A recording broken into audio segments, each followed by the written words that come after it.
بالله من الشيطان الرجيم. بسم الله الرحمن الرحيم. واستبق الباب وقدت قميصه من دبر وألف يا سيدها لدى الباب.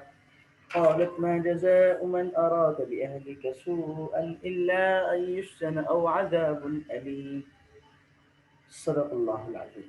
ان آیت مبارکہ کے بارے میں گفتگو چل رہی تھی کہ اللہ تعالیٰ نے حضرت یوسف علیہ السلام کو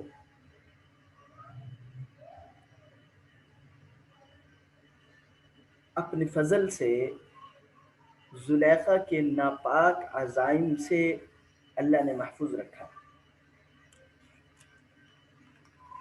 حضرت یوسف علیہ السلام جب بھاگے ہیں تو ان کا کرتا پیچھے سے پھٹ گیا.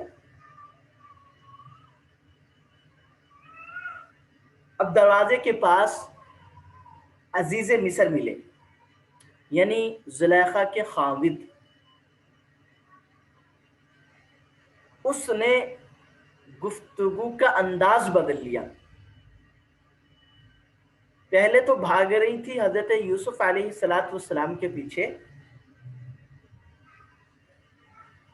کہ اپنی خواہش کو پورا کرانے کے لیے، لیکن اب کیا ہوا کہ اب وہ حضرت یوسف علیہ السلام کو قصوروار ٹھہرا رہی ہے.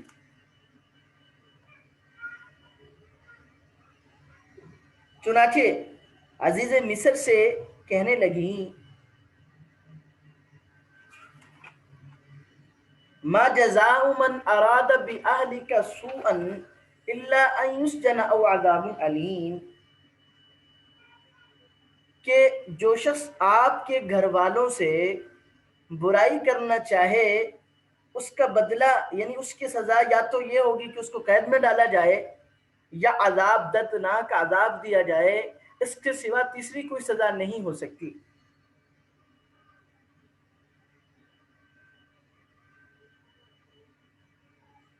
اب اس موقع پر جب کہ واضح طور پر حضرت یوسف علیہ السلام پر تہمت لگی، الزام لگا، تو حضرت یوسف علیہ السلام نے واضح اپنی صفائی کے لیے موقف پیش کیا. فرمایا قال ہی راودتنی عن نفسی وشہد شاہد من اہلہا. حضرت یوسف علیہ السلام نے فرمایا ہیا اسی نے راودتنی خواہش کی مجھ سے عن نفسی کہ اپنی جی کے متعلق کہ میں اس کی خواہش کو پورا کروں. ادھر دیکھیے بھی توجہ کیجیے، توجہ ہے نا جی سب کی؟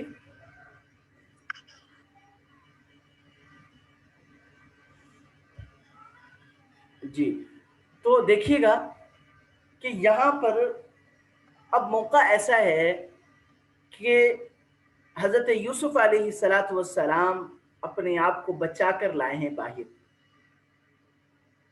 اس کے باوجود پھر الزام حضرت یوسف علیہ السلام ہی کے سر پہ آ رہا تھا. تو اس موقع پر مفسرین لکھتے ہیں اگر زلیخا پیش قدمی نہ کرتی یعنی الٹا الزام نہ لگاتی تو یوسف علیہ السلام پیغمبرانہ شرافت کی بنا پر کبھی بھی راز کو فاش نہ کرتے، عیب کا افشا نہ کرتے. یہ بھی اللہ تعالیٰ نے انبیاء علیہ السلام کو ایک خاص وصف عطا کیا ہوتا ہے کہ عیوب پر پردہ پوشی کرنا، پردہ ڈالنا. چنانچہ فرماتے ہیں لیکن جب اب واضح طور پر اور الزام لگنا شروع ہوا تو اس موقع پر خاموش نہ رہے. چنانچہ ہمارے لیے بھی یہی سبق ہے کہ بھئی اپنی کوشش کریں بچنے کی. راز کسی کی عیب کو چھپانے کی، لیکن اگر اپنی ہی جان پہ بنائے تو اس وقت خاموش رہنا یہ دانش مندی نہیں، اس وقت اپنی صفائی کے لیے مکمل کوشش کرنا تاکہ عزت کے ساتھ زندگی بسر ہو سکے، یہ ضروری ہے۔ بات سمجھ میں آ گئی جی؟ اس لیے اپنا واضح طور پر حضرت یوسف علیہ السلام نے جو ہے مطلب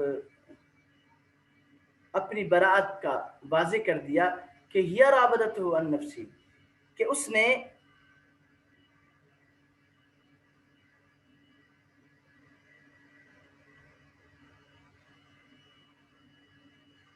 جی حضرت یوسف علیہ السلام بہرحال اب زلیخا کہہ رہی ہیں کہ یوسف علیہ السلام نے برائی کا ارادہ کیا، یوسف علیہ السلام نے کہا کہ اس نے مجھے پھسلایا، اب معاملہ جھگڑے کا ہو گیا، ٹھیک ہے؟ اب جہاں پہ اختلاف آ جائے تو وہاں پہ گواہوں کی ضرورت ہوتی ہے، چنانچہ تاکہ اس بارے میں کوئی فیصلہ کیا جا سکے اللہ تعالی نے حضرت یوسف علیہ السلام کی براعت کے لیے گواہ پیدا فرمایا، بچہ تھا، وہ شہید شاہد من اہلہا، کہ یوسف علیہ السلام کے گھر والوں میں سے ایک نے گواہی دی۔ مفسرین لکھتے ہیں کہ یوسف علیہ السلام کے لیے اس بچے نے بطور معجزے کے گواہی دی، جیسے حضرت مریم علیہ السلام کے لیے تو ایک دن کے بچے نے گواہی دی، یعنی عیسیٰ علیہ السلام نے۔ اسی طرح بنی اسرائیل کے ایک شخص تھے جریج، اس پر تہمت لگی تھی، اس کی تہمت کو ہٹانے کے لیے بھی ایک بچے نے گواہی دی۔ اسی طرح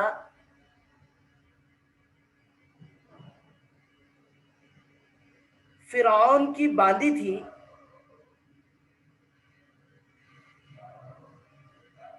اس کی چھوٹی بچی کو بھی اللہ تعالیٰ نے بچپنے میں گواہی دینے کا یعنی اللہ تعالیٰ نے موقع دیا۔ بہرحال اب بچے نے گواہی تو دی، بچے کا بولنا خود ایک معجزہ تھا، لیکن گواہی دینے کا انداز بھی ایسا تھا کہ کوئی یہ نہیں سوچ سکا کہ اس میں اس کی سچائی میں ذرہ برابر بھی شبہ ہو سکتا ہے۔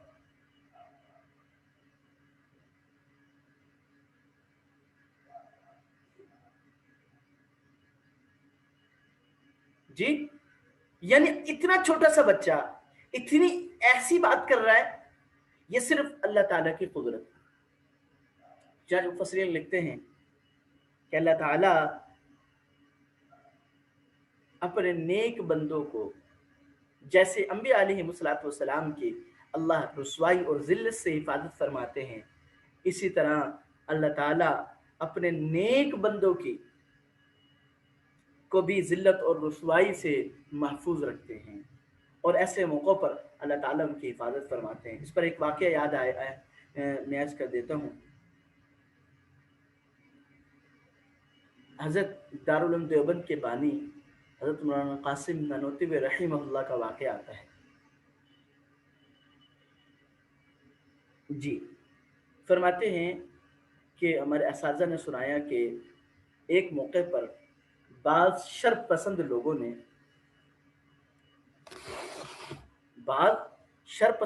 نے یہ ایک مسخر آدمی کو، مسخرہ ہوتا ہے جو مذاق اڑاتا رہتا ہو، اس کو تیار کیا اور کہا کہ ہم تجھے میت بنا کر جو ہے نا مطلب لے کے جائیں گے، تو نے کیا کرنا ہے جب یہ بزرگ جنازہ پڑھانے لگیں تو تم نے کھڑے ہو جانا ہے۔ مقصد کیا تھا؟ کہ ان کا مذاق اڑانا۔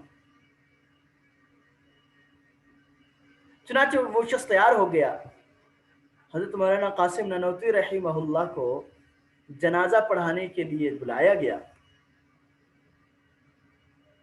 تو اب حضرت چونکہ اللہ والے تھے اور بہت بڑے اللہ والے تھے، اللہ تعالیٰ نے اتنا بڑا دین کا کام لیا کہ جو اب مشرق اور مغرب، شمال اور جنوب میں دنیا کے تقریباً بہت سے مواقع جو ہے نا دارالعلوم دیوبند کا یہ فیض اللہ تعالیٰ کے فضل سے جاری ہے۔ تو یہ انہی کے توسط سے اللہ نے ہندوستان میں یہ دیا۔ تو حضرت کے بارے میں آتا ہے کہ حضرت نے آگے جنازہ پڑھانے اللہ تعالیٰ نے کرامت کے ذریعے سے اللہ نے واضح کر دیا۔ چنانچہ فرماتے ہیں کہ حضرت نے 3 مرتبہ پوچھا لوگوں سے کہ بھائی جنازہ پڑھا دوں، پھر پوچھا کہ بھائی جنازہ پڑھا دوں، پھر پوچھا کہ بھائی جنازہ پڑھا دوں، تو انہوں نے کہا جی حضرت پڑھا دیں۔ چنانچہ حضرت نے نیت باندھی، توجہ کیجیے، حضرت نے نیت باندھی۔ تو اب جب ایک تکبیر ہوئی ہے تو اب وہ پیچھے سے کھانسنے لگی کہ بندہ اٹھے، تو کوئی سب جو کھانسے ہیں جو، لیکن وہ نہیں اٹھ سکا۔ تو جنازہ پڑھانے کے بعد حضرت نے فرمایا کہ اب یہ قیامت ہی کو اٹھے گا۔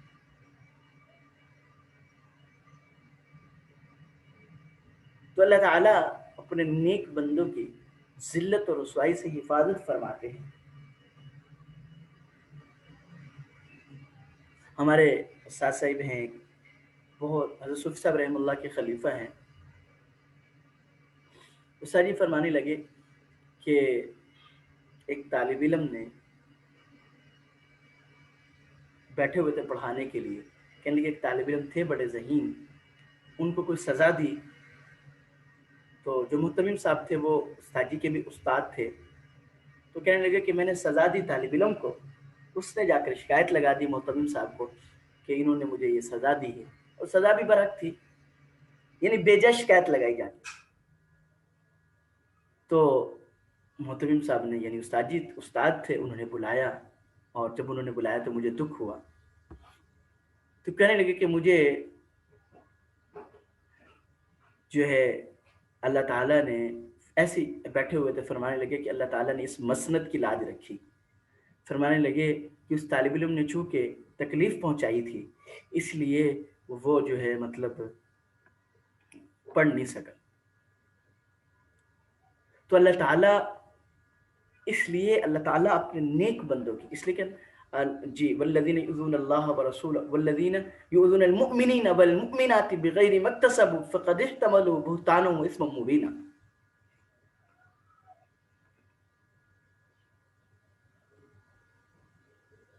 جی تو بات سمجھ میں آ گئی نا جی؟ تو اس لیے اب دیکھیں، اب وہ بچہ پنگوڑی میں تھا، وہ زلیخا کبھی بھی نہیں سوچ سکتی تھی کہ یہ بچہ ہماری حرکات و سکنات کو دیکھ رہا ہوگا۔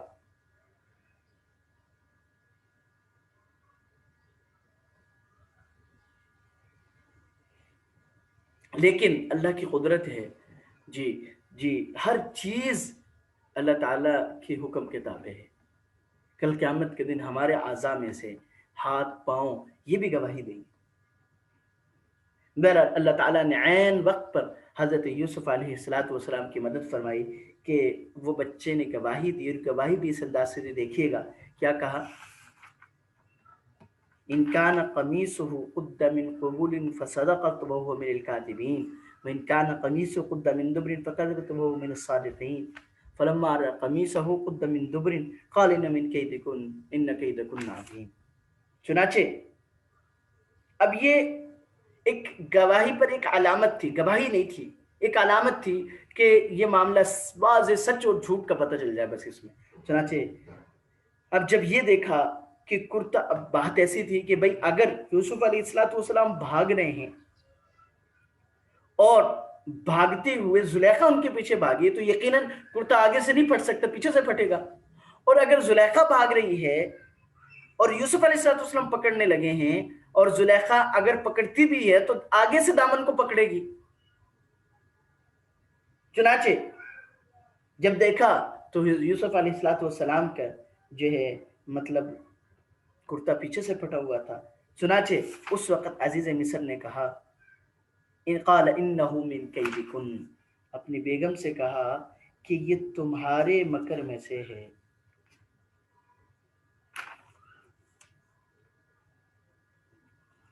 بات سمجھ میں آگی؟ یہ تمہارے مکر میں سے ہے. اس پر مفسرین نے لکھا ہے کہ یقیناً عزیز مصر میں حیا کم تھی کہ بس صرف تھوڑی سی سرزنش پر بات کو ختم کر دیا.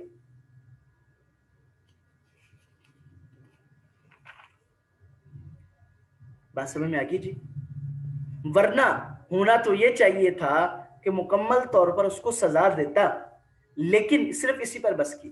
جس پر مفسرین نے لکھا ہے کہ یقیناً اس میں حیا اور غیرت کا مادہ کم تھا، جس کی وجہ سے اس نے مزید سزا نہیں دی. بات سمجھ میں آگی جی؟ تو کہتے ہیں ان کیدکن عظیم. اگلی بات یہ بتلائی کہ تمہارا مکر جو ہے وہ سخت ہوتا ہے.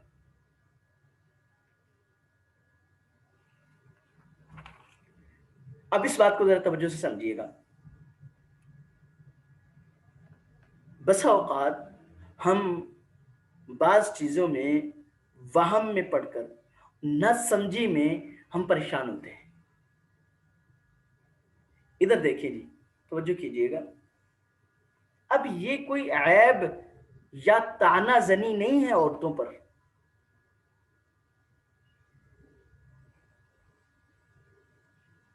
طعنہ زنی نہیں ہے اللہ کی طرف سے، بلکہ ایک فطرت کو بیان کرنا ہے کہ فطری طور پر اللہ تعالیٰ نے خواتین میں یہ مادہ رکھا ہے. کیا مادہ ہے؟ کہ چونکہ ظاہری طور پر خواتین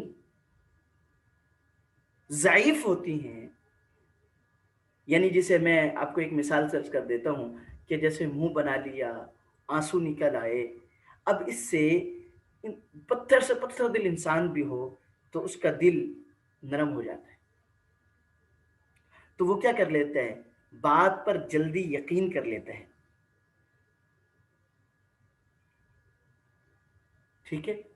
اس لیے یہ جو کمی ہے عورتوں میں، اس کمی کو کوشش کیا جائے کہ اس کو استعمال میں لا کر کسی کے ساتھ برا سلوک کرنے کی کوشش نہ کی جائے. بات صرف اتنی سی.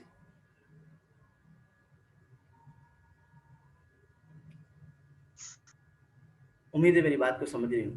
میں دوبارہ عرض کر دیتا ہوں کہ یہ چیز اللہ تعالیٰ نے فطری طور پر ایک کمزوری رکھی ہے، لیکن اس کمزوری کا غلط استعمال نہ کیا جائے تو تب انشاءاللہ محفوظ ہی محفوظ ہے. اگر غلط استعمال کیا جائے گا تو اس کا وہ یقیناً آپ کی اس کمزوری کی وجہ سے دوسرا غلطی میں پھنس جائے گا، تو نتیجہ یہ ہوگا کہ اس کی سزا آپ کو بھگتنی پڑے گی کل قیامت کے دن.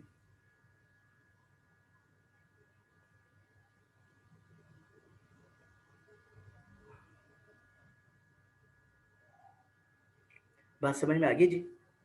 اس لیے اس سے پریشان نہ ہوا جائے، لیکن اس میں احتیاط برتی جائے. ہر معاملے میں کوشش کی جائے کہ کہیں ایسا نہ ہو کہ میں غلط معاملے پر رو رہی ہوں یا غلط معاملے پر اپنے آپ کو جو ہے مظلوم ثابت کر رہی ہوں. اس سے بچنے کی کوشش کی جائے، اس لیے کہ ان کیدکن عظیم، کیونکہ بظاہر جو دیکھنے والا ہے اس کو یقین آ جائے گا، اور وہ غلط یقین آپ ہی کی وجہ سے آ رہا ہے. اس لیے کل ایسا نہ ہو کہ آپ جو ہے نا کہیں اللہ تعالیٰ کے یہاں پکڑ کا ذریعہ بن جائیں.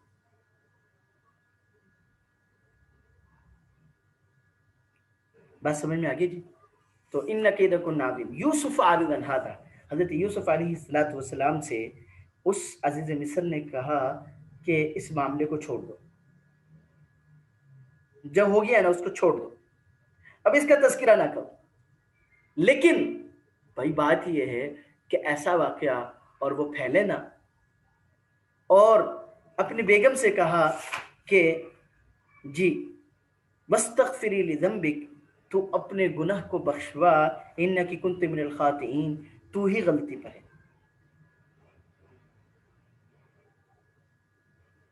اس کے دو معنی مفسرین نے لکھے ہیں۔ ایک معنی تو یہ ہے کہ یعنی اس سے کہنا یہ چاہ رہے ہیں کہ بھئی تو اپنے غلطی کی جو ہے معافی مانگ مجھ سے، کہ تو نے اتنی بڑی غلطی کی ہے، تو میری بیوی ہے۔ دوسرا مفسرین نے یہ لکھا ہے کہ یوسف علیہ السلام سے معافی مانگ۔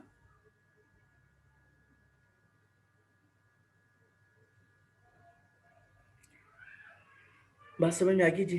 جی آگے دیکھیے، وقال نسوۃ فی المدینۃ امرأۃ العزیز تراود فتاها عن نفسی، کہنے لگی عورتیں اس شہر میں، امرأۃ العزیز، عزیز کی بیوی، تراود فتاها عن نفسی، خواہش کرتے اپنے غلام سے اپنے جی، اس کے جی کو، قد شغفها حبا، فریفتہ ہو گیا ہے اس کا دل اس کی محبت میں، انا لنراہا فی ضلال مبین، ہم تو دیکھتے ہیں اس کو واضح غلطی پر۔ فلما سمعت بمکرہن، جب اس نے، زلیخا نے ان کے مکر کو سنا، ارسلت الیہن، ان کی طرف پیغام بھیجوا، ان کو بلوایا، پیغام بلوا بھیجا ان کو، وآتدت لہن متکئا، اور تیار کی ان کے واسطے ایک مجلس، وآتت کل واحدۃ منہن سکینا، اور دی ان میں سے ہر ایک کے ہاتھ میں چھری، وقالت اخرج علیہن، اور بولی یوسف نکل آئے ان کے سامنے، فلما رأینہ اکبرنہ وقطعن ایدیہن، پر جب یوسف علیہ السلام کو انہوں نے دیکھا، اکبرنہ، حیران رہ گئیں، وقطعن ایدیہن، اور کاٹ ڈالے اپنے ہاتھ، وقلنا حاشا للہ ما ھذا بشرا، اور کہنے لگی نہیں یہ شخص آدمی، ان ھذا الا ملک کریم، یہ تو کوئی فرشتہ ہے بزرگ۔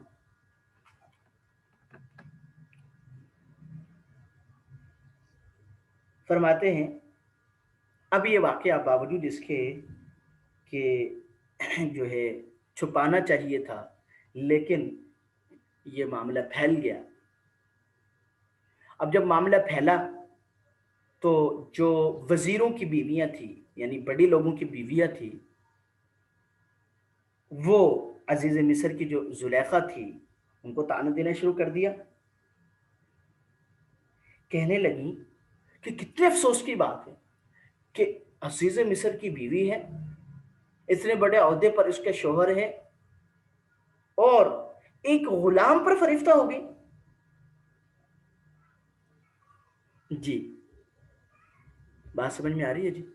اب یہاں پہ توجہ سے سمجھیے کہ ایک بات ذہن میں آئی، ورز کر دیتا ہوں کہ عالی نسب ہونا بھی اللہ پاک کا انعام ہے، فخر اور غرور کا ذریعہ نہیں، عالی نسب ہونا بھی اللہ پاک کا انعام ہے۔ کیوں؟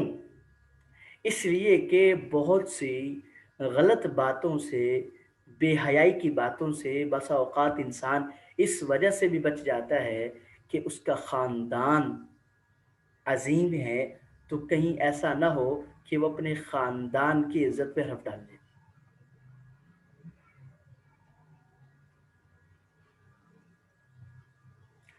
لیکن اس میں اعتدال یہ ہے کہ یہ معیار فضیلت نہیں کہ صرف اسی کی وجہ سے وہ اعلیٰ ہے۔ مثلا سادات میں سے ہونا، اب یہ عالی نسب ہونا یہ اللہ کا انعام ہے، کیونکہ یقیناً وہ ہر بے حیائی کے کام کو کرتے وقت ایک دفعہ یہ سوچے گا کہ میرا نسب حضرت فاطمہ رضی اللہ تعالیٰ عنہ سے جا کر ملتا ہے، حضرت علی کرم اللہ وجہہ سے جا کر ملتا ہے، یعنی خونی رشتہ بھی ان سے جا کے ملتا ہے۔ تو یہ اس پر ایک اللہ کا انعام ہوگا کہ اس عالی نسب ہونے کی وجہ سے وہ اس کو یہ عالی نسب ہونا یہ جو ہے نا گناہ سے مانے ہوگا۔ لیکن صرف اس کو معیاری فضیلت بنا لیا جائے تو یہ بھی دانش مندی نہیں۔ اس لیے کہ اسلام نے معیار فضیلت حقیقت میں تقوی رکھا ہے. اس کی وجہ کیا ہوتی ہے خاندان سے عالی ہونا؟ کیونکہ بھائی ظاہر سی بات ہے، جس ماحول میں انسان پرورش پاتا ہے اس ماحول کے بھی کچھ نہ کچھ اثرات ہوتے ہیں. اب مثلا ایک شخص جو ہے، جو ان کے ہاں پیدا ہوا، جن کی زندگی ہی مانگنے کے ساتھ گزارا کرنے پر منحصر تھی، تو وہ چونکہ بچپن ہی سے ماں باپ کو مانگتے دیکھا اور پھر ماں باپ نے ان کو بھی لگا دیا، تو اس کو مانگنے کوئی عیب اس والی بات نہیں ہوگی. لیکن ایک وہ شخص جس نے ساری زندگی خرچ کرنے میں دیکھا ہے کہ والدین خرچ کرتے آئے ہیں، اس کے لیے مانگنا جو ہے ایک بہت بڑی عیب کی بات ہوگی. تو اس لیے عالی نسب ہونا یہ اللہ کا انعام ہے. ذالک فضل اللہ یؤتیہ من یشاء، یہ اللہ کا فضل ہے، جسے اللہ چاہتے ہیں عطا کرتے ہیں. لیکن محض یہ فضیلت، اس میں حضرت تھانوی رحمۃ اللہ اس کی مثال دیتے ہیں. حضرت فرماتے کہ دیکھیں، ایک کوئی بڑا بندہ بڑے عہدے پر ہے، مثلا جسے کہتے ہیں کہ ایک مثال لے لیتے ہیں، کوئی بندہ کرنل ہے. اب کہتے ہیں اب ایک اس کا بیٹا ہے اور ایک غریب آدمی کا بیٹا ہے. اس نے ایک عہدے کی جگہ خالی ہوئی، اس کے لیے تعلیم شرط تھی بی اے ایم اے، ایک مثال دے رہا ہوں. اب اگر انصاف کے لحاظ سے دیکھا جائے تو اگر جو میجر کا بیٹا ہے اگر وہ اس ایم اے پاس نہیں تو اصولاً غریب آدمی کا بیٹا اس عہدے پر پہنچ جائے گا. ٹھیک ہے، لیکن اگر دونوں برابر ہیں، میجر کا بیٹا نے بھی ایم اے کی ہوئی ہے اور غریب آدمی کے بیٹے نے بھی ایم اے کی ہوئی ہے، تو اب کہتے ہیں اب یہ والا جو نسب، عالی نسب ہونا، یہ کام آئے گا کہ بھئی جب دونوں برابر ہیں اور یہ میجر کا بیٹا بھی ہے، دوسری فضیلت اس کو یہ حاصل ہے، تو یہ کام آ جائے. تو اسی طرح عالی نسب ہونا ایک درجے میں فائدہ مند ہے، لیکن ہمارے ہاں معیار فضیلت جو ہے وہ تقوی ہے.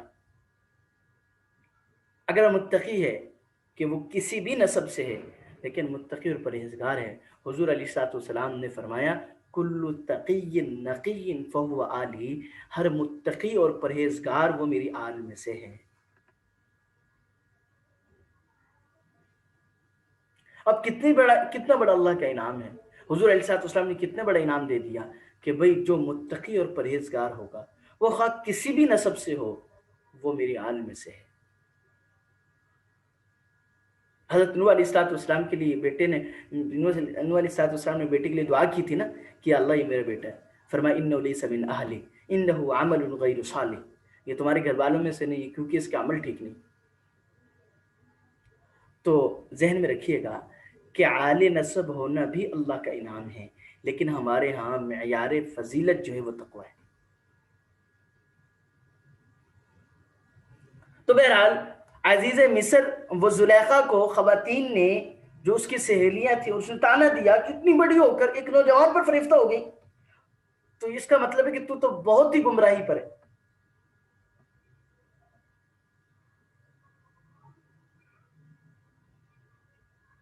یعنی ایک غلام کو شوہر کا درجہ دینے لگی.